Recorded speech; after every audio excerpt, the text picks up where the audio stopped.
ജംതാര. ജാർഖണ്ഡിലെ കുപ്രസിദ്ധിയാർജിച്ച ഈ ജില്ലയെക്കുറിച്ച് അറിയാത്തവരായി ആരുമില്ല. രാജ്യത്തിന്റെ വിവിധ ഭാഗങ്ങളിൽ നടക്കുന്ന ഓരോ സൈബർ കുറ്റകൃത്യങ്ങളും പരിശോധിച്ചാൽ ഭൂരിഭാഗത്തിന്റെയും വേരുകൾ ജംതാരയിലാണ് ചെന്നെത്തുക. അതുകൊണ്ട് തന്നെയാണ് ജംതാരയെക്കുറിച്ച് ഒരു വെബ് സീരീസ് ചിത്രീകരിച്ചതും. ജംതാരയിലെ സൈബർ കുറ്റവാളികൾ രാഷ്ട്രീയക്കാർക്കും ബോളിവുഡ് നടന്മാർക്കും നിരവധി വ്യവസായികൾക്കുമൊക്കെ ഭീഷണിയായി മാറിയിരിക്കുകയാണ്. ഇന്നിപ്പോൾ ജാർഖണ്ഡിലെ മറ്റൊരു ജില്ലയായ ദേവ്ഗറും രണ്ടാം ജംതാരയായി മാറിക്കൊണ്ടിരിക്കുന്നു. समाज हमारा जो है वो देवघर पढ़ा लिखा जो जगह है ही, यहाँ से पढ़े लिखे लोग में, लेकिन नौकरी समय पर नहीं मिल पाती है, टेक्निकल है। और नया माहौल क्रिएट हो गया है कि जब पैसा नहीं रहता है, कोई दूसरे लोगों के पास पैसा रहता है, तो क्विक मनी जो होता है, अचानक से पैसा कैसे कमाएं, तो ये लोग गलत दिशा में भटकाव पाते हैं। यहाँ पे पहचान हमारी सावन मेला को लेकर के थी, एक पर्यटक नगरी के रूप में थी, लेकिन आजकल अब कहीं भी बाहर में देवघर भी अब इतना बदनाम साइबर क्राइम के रूप में होने लगा। ये बहुत चिंता की विषय है. ദൈവങ്ങളുടെ നാട് എന്നാണ് ദേവ്ഗർ എന്ന വാക്കിന്റെ അർത്ഥം. ജാർഖണ്ഡിന്റെ സാംസ്കാരിക തലസ്ഥാനമായ ദേവ്ഗർ ഭഗവാൻ ശിവന്റെ പേരിലാണ് അറിയപ്പെടുന്നത്.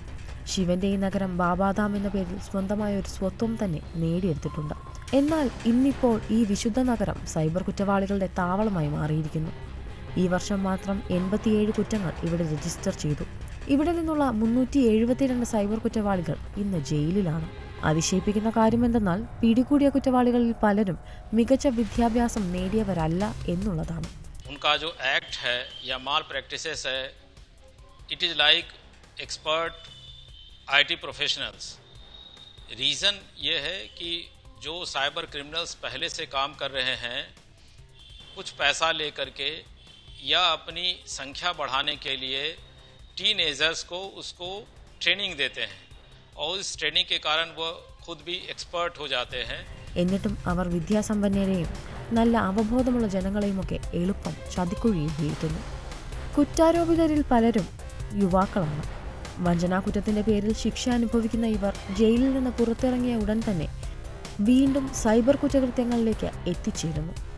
ആഡംബര ഇഷ്ടവിനോദങ്ങളും വളരെ എളുപ്പം പണമുണ്ടാക്കാനുള്ള ദുരാഗ്രഹവുമാണ് യുവാക്കളെ സൈബർ കുറ്റകൃത്യങ്ങളുടെ ലോകത്തേക്ക് ആകർഷിക്കുന്നത്. साइबर क्रिमिनल बनने का जो रीज़न है और साइबर से जो ठगी में साइबर क्रिमिनल साइबर ठगी कर पाते हैं, उसका एक बड़ा रीज़न है इजी मनी.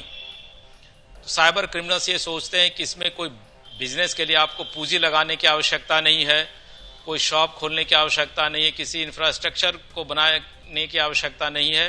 मोबाइल 1-2 सिम इत्यादि रखने के बाद आप अब ठगी का काम कर सकते हैं.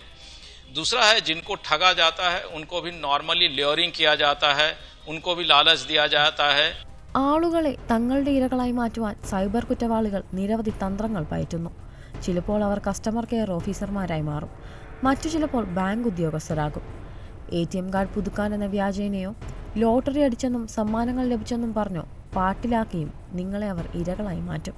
സൈബർ കുറ്റകൃത്യങ്ങൾ ബാബാധാമിനെയും ബാധിക്കുന്നു എന്ന അപകടകരമായ വസ്തുത ഈ പ്രദേശത്തെ ജനങ്ങൾക്ക് നല്ലപോലെ അറിയാം. അവർ ഉത്കണ്ഠപ്പെടുന്നതിൽ തെറ്റു പറയാൻ കഴിയില്ലെങ്കിലും വാർത്താ വിതരണത്തിൻ്റെയും സാങ്കേതിക വിദ്യയുടെയും ഈ യുഗത്തിൽ മൊബൈലിൽ നിന്നും കമ്പ്യൂട്ടറിൽ നിന്നും വിട്ടുനിൽക്കുക പ്രയാസകരമാണ്.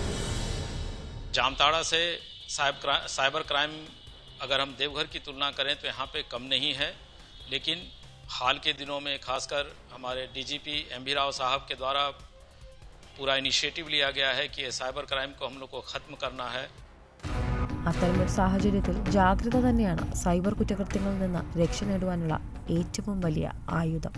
കമ്പ്യൂട്ടറും മൊബൈലും പുതിയ ബാങ്കിംഗ് സൗകര്യങ്ങളുമെല്ലാം ജീവിതം ഏറെ എളുപ്പമുള്ളതാക്കി മാറ്റിയിരിക്കുന്നുവെങ്കിലും അവയുടെ കൃത്യമായ ഉപയോഗം അറിഞ്ഞിരിക്കേണ്ടതും അതിപ്രധാനമാണ്.